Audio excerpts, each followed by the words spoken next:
Hello दोस्तों, जैसा कि आप लोगों को पता है कि यूपीएससी के द्वारा कुछ दिनों पहले ही एक शॉर्ट नोटिस में ये एडवर्टाइजमेंट दिया गया था कि वो ईपीएफओ का जो एग्ज़ाम है वो कंडक्ट करवाएगा और उसके लिए कुछ वैकेंसीज भी आई थी।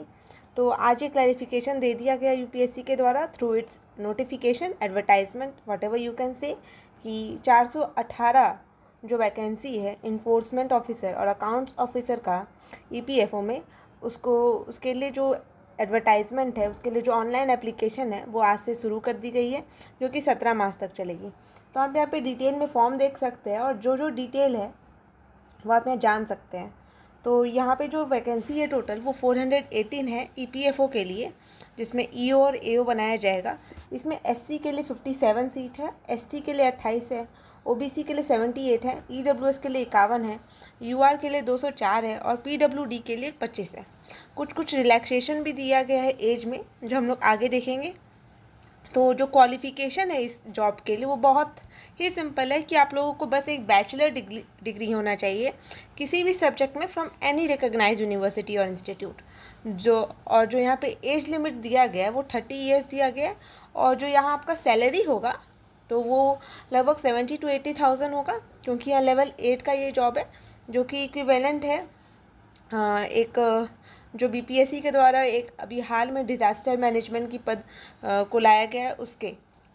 फिर आप यहाँ पे देख सकते हैं कि दूसरा जो फॉर्म है मतलब नोटिफिकेशन, इसमें आपका assistant provident fund of commissioner के लिए है, जो कि एक लेवल 10 का जॉब है। इसमें 159 वैकेंसीज है टोटल। और यहाँ पे एससी का जो सीट है लोकेटेड वो 25 है, एसटी का 12 है, ओबीसी का 38 है, ईडब्ल्यूएस का 16 है 16 और यूआर का 68 है और पीडब्ल्यूडी का यहाँ पे 8 है। ठीक है, तो इसके लिए जो क्वालिफ़िकेशन है यहाँ पे भी बैचलर डिग्री मांगा गया है। और पर यहाँ पे एक चीज़ ये है कि डिज़ायरेबल है इसमें कि आपको अगर डिप्लोमा है कंपनी लॉ में, लेबर लॉ में, पब्लिक एडमिनिस्ट्रेशन में, तो वो अच्छी बात है। ठीक है, और पे स्केल इसका 10 है, मतलब कि it is almost equivalent to the IAS which is recruited by the UPSC. इसका जो एज लिमिट है वो 35 ईयर्स है।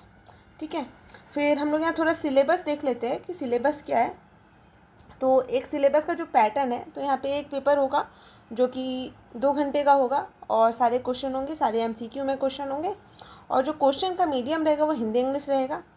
और जो सिलेबस है, जो पेपर होगा इसका, इसमें जनरल इंग्लिश पूछा जा रहा है, इंडिया फ्रीडम स्ट्रगल पूछा जा रहा है, करेंट इवेंट है, डेवलपमेंट इशू है, इकोनॉमी और पॉलिटी है, जनरल अकाउंटिंग प्रिंसिपल है, इंडस्ट्रियल रिलेशन और लेबर लॉज है, फिर साइंस है और कंप्यूटर एप्लीकेशन, फिर मेंटल एबिलिटी मतलब कि रीजनिंग और क्वांटिटेटिव एप्टीट्यूड और सोशल सिक्योरिटी इन इंडिया।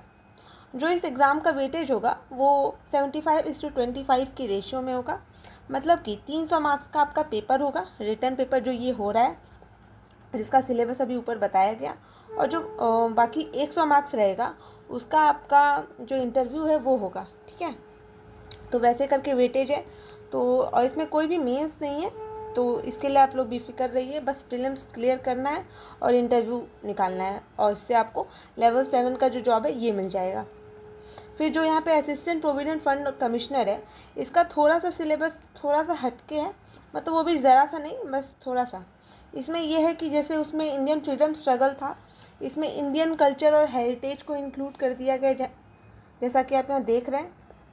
फिर यहाँ पे पॉपुलेशन है, डेवलपमेंट और ग्लोबलाइजेशन है, गवर्नेंस है और कॉन्स्टिट्यूशन ऑफ इंडिया, जिसे वहाँ पे इंडियन पॉलिटी लिखा गया था। फिर accounting and auditing, industrial relation, labour laws और यहाँ पे इंश्योरेंस को ऐड कर दिया गया है।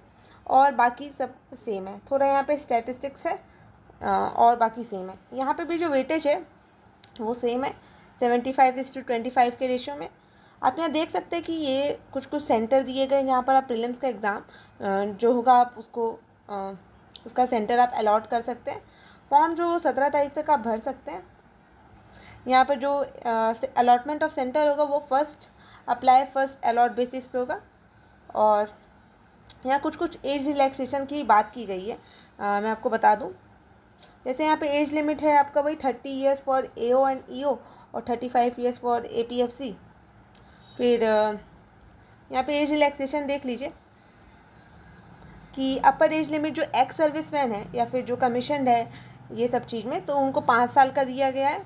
और फिर जो सेंट्रल गवर्नमेंट एम्प्लॉयज़ हैं उनको 5 साल का रिलैक्सेशन है। जो बेंचमार्क डिसेबिलिटीज़ के हैं मतलब PWD है उन्हें 10 साल का दिया गया है। और ये फॉर्म फिल करने का ज़्यादा कॉस्ट भी नहीं है, ये मात्र 25 रुपीज़ का है। और इनफैक्ट जो फीमेल कैंडिडेट्स हैं SC SC या PWD कैंडिडेट्स हैं उनको फ़ीस नहीं लग रही है यहाँ पे। आप जो फॉर्म है वो आज से मतलब 25 तारीख से लेकर के 17 मार्च तक फॉर्म फिल किया जाएगा। आप लोग फॉर्म फिल कर लीजिए। मे बी एग्ज़ाम जून के बाद कभी भी हो जाए, क्योंकि जून के पहले डेट नहीं है UPSC के पास, तो जून के बाद कभी भी हो जाएगा। तो ये आपका सिलेबस है, आप लोग सिलेबस को थॉरोली पढ़ लीजिए। जो जो रिक्वायरमेंट मटेरियल होगी मेरे द्वारा कोशिश किया जाएगा कि टेलीग्राम चैनल पे आपको वो सब दे दूँ, ठीक है। तो आप लोग पढ़ते रहिए। Thank you so much.